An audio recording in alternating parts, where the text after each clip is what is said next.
Episode 4 Abyss, Soul Reviving Bead. In the chaos following taxi driver Park Ki-man's stabbing, Min spots his ex-fiancée Hee-jin in the crowd. He gives chase through winding alleys until an oncoming motorcycle knocks him down and Hee-jin slips away. Se-yeon rushes over to him, but Min's frantic that they need to find Hee-jin. He insists she's in trouble and that's why she hasn't contacted him. Se-yeon snaps at him to remember that he's in a new body and can't reveal his identity, nor should he, as he's wanted for murder. Min tries to go after Hee-jin anyway, but stumbles because his leg was injured in the collision. Min brushes it off, but Se-yeon insists he lean on her. Their argument is halted by Detective Dong-chul screaming Ji-wook's name. Dong-chul leans over Ji-wook's unconscious body and urgently tries to wake him. Ji-wook points weakly with a bloody hand and sputters that he went that way. Se-yeon and Min join them, but before Dong-chul can run after Young-chul, Ji-wook stops him. "Oh Young-chul, it wasn't him," Ji-wook manages before passing out. At the hospital, we learn Ji-wook suffered a blow to the head, but damage is minimal and he'll wake up soon. Se-yeon and Min arrive after getting Min patched up and Dong-chul relays Ji-wook's diagnosis just as he begins to stir.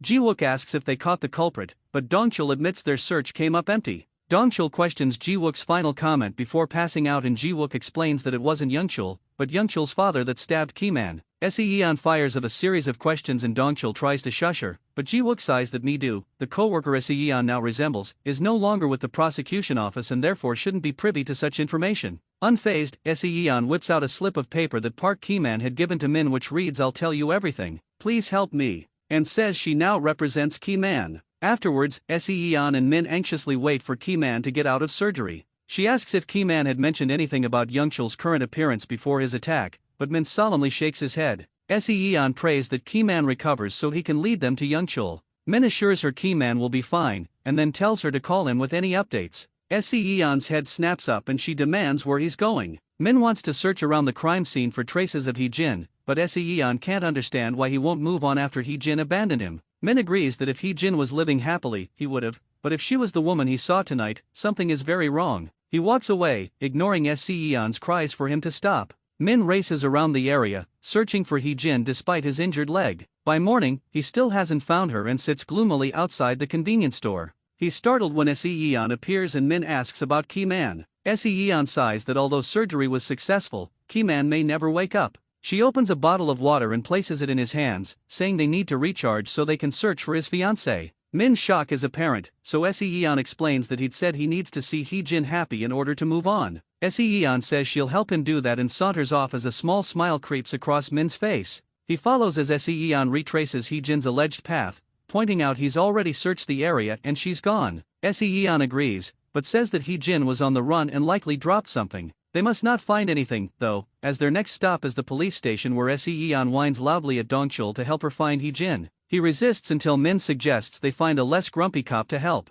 Dong-chul quickly agrees to do it, but gripes that Se-yeon brings Min with her everywhere.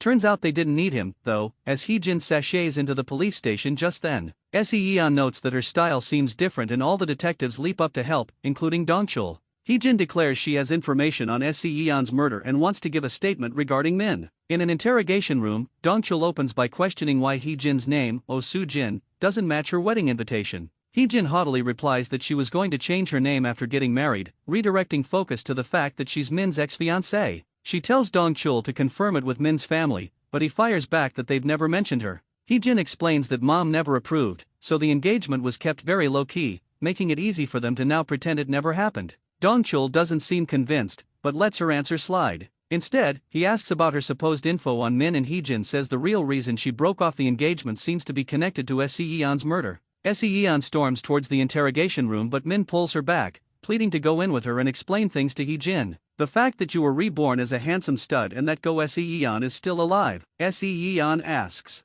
Min nods and Se-yeon snaps that he'll be lucky not to be committed to the psych ward, let alone have anyone believe him. She insists he wait while she go in alone. Min starts to argue but immediately drops it when she glares. Inside the interrogation room, Hee-jin says it's all because of Se-yeon. Se-yeon slips in with the other detectives in the viewing room as Hee-jin recalls that she used to work at Se-yeon's parents' store and that's how she'd met Se-yeon and been set up on a blind date with Min. Hee-jin snorts that from then on Se-yeon had always come between them and their relationship. Hee-jin recalls Min desperately trying to hold Se-yeon back from leaving after introducing them, browsing Se-yeon's social media while on a date with Hee-jin, and drunkenly complaining that even after getting engaged, Se-yeon wouldn't pay him attention. Hee-jin says she'd accepted Min's proposal because he seemed loyal, pure, and innocent, but snorts that no one would actually like a guy with such an ugly face. Ouch. Se-yeon grows increasingly enraged by Hee-jin's story. When Hee-jin claims to have felt betrayed, Se-yeon can't help but blurt out that Hee-jin is a lying gold digger, to the shock of the other detectives in the room.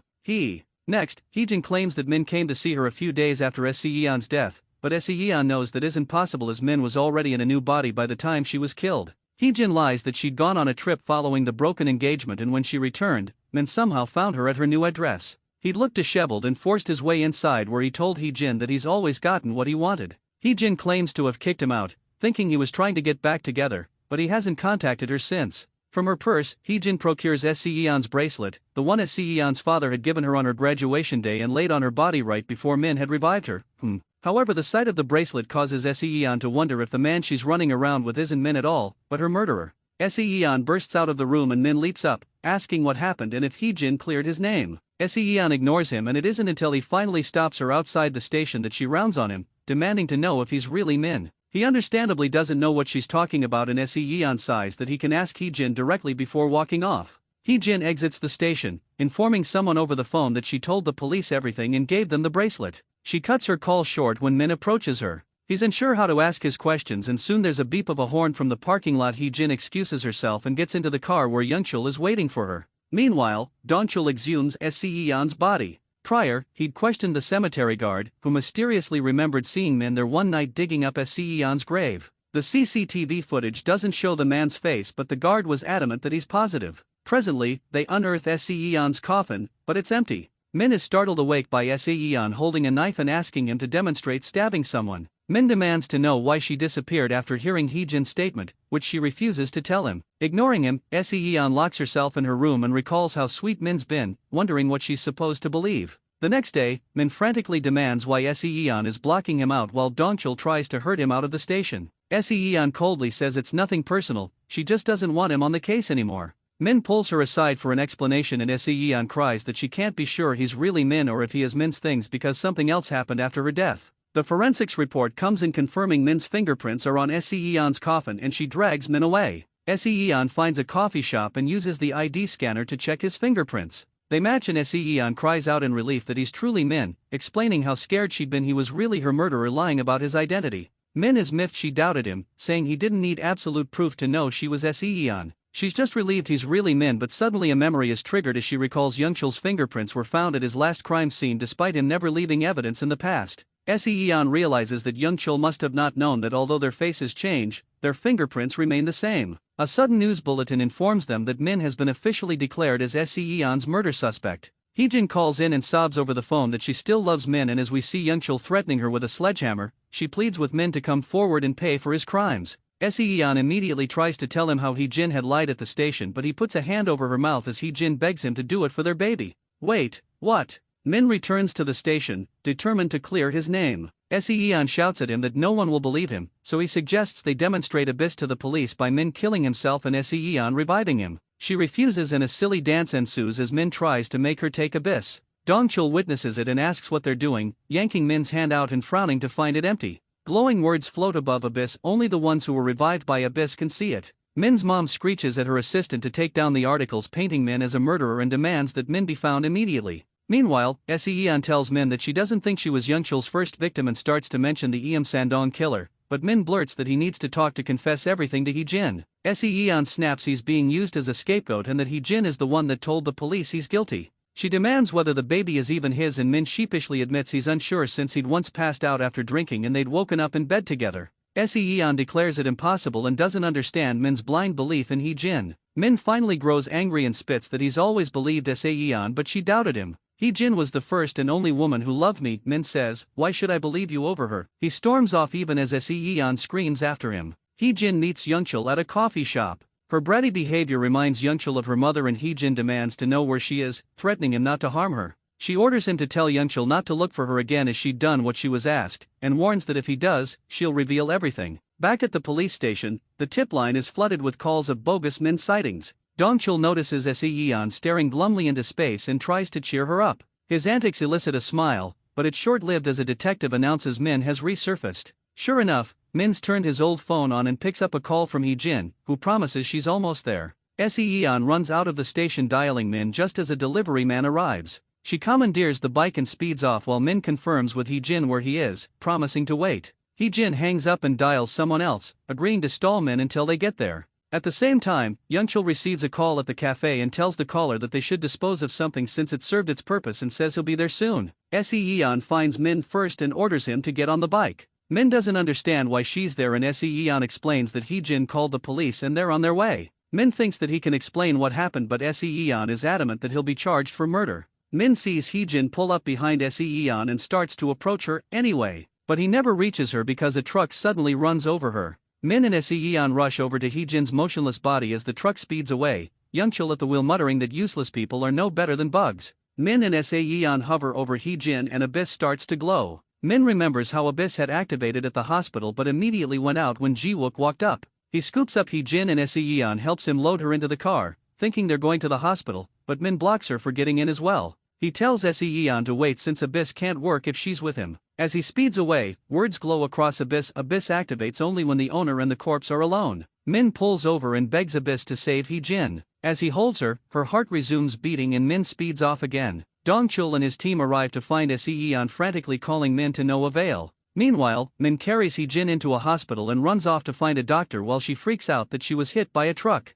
Dongchul's team reports back that there's no signs of Min and they can't reach his fiancée. Se-yeon asks him to release her and we see Dongchul has handcuffed her wrist to his. He refuses to let her go until she explains what happened and why there's blood all over the road. At the hospital, Min learns Hee-jin was never pregnant. She joins him and mentions that she thinks she should be hospitalized. Min says the doctors have already cleared her, but Hee-jin points out her acne scars are reappearing while her eyebrows are vanishing. Min attributes it to her accident, and not her nasty soul, and asks if she wasn't pregnant. Hee-jin is taken aback and denies it, identifying herself as single. Dongchul interrogates Se-yeon as to what she was doing out there, growing increasingly frustrated with her obvious lies. The blood results come back as a match for Hee-jin. Se-yeon perks up to hear Hee-jin's last name is different and then calls Min to inform him Hee-jin already has multiple counts of marriage fraud. Min solemnly agrees with all of Se-yeon's accusations towards Hee-jin and promises to talk to her later before hanging up and rejoining Hee-jin. He brings Hee-jin to the apartment and neither woman is happy.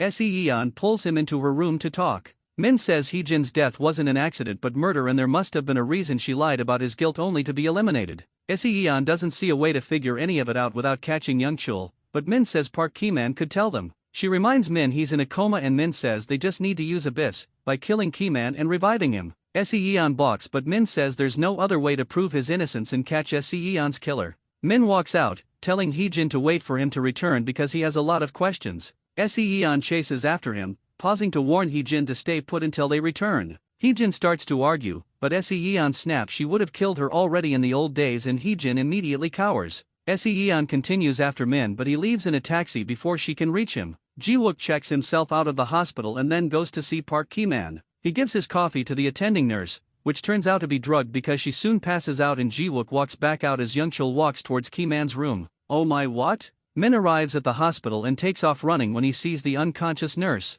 Luckily, Ki-man is still alive and Min pulls out Abyss but can't bring himself to remove Ki-man's life support. Unbeknownst to him, Youngchul is standing behind a nearby curtain, syringe in hand. Se-yeon runs into the hospital and tries to crawl past the nurse's desk, but she's awake now and easily catches Se-yeon. She manages to convince the nurse to let her in, since she's Ki-man's lawyer, but everything seems in order. As she leaves, she tries calling Min, but he's not answering. Hearing his phone ring, Se-yeon follows the sound to find Min badly beaten by the dumpster. He weakly tries to hand her Abyss before going limp. Se-yeon starts sobbing, begging him to not be dead. Abyss glows and Se-yeon picks it up, crying that she doesn't know how it works. Words appear on Abyss that read if the owner of the Abyss dies, the next revived is its temporary owner. It then glows white and disappears in smoke. Se-yeon sobs uncontrollably over Min's body while Abyss reappears where Youngchul is scrubbing Min's blood off his hands and slips into his pocket.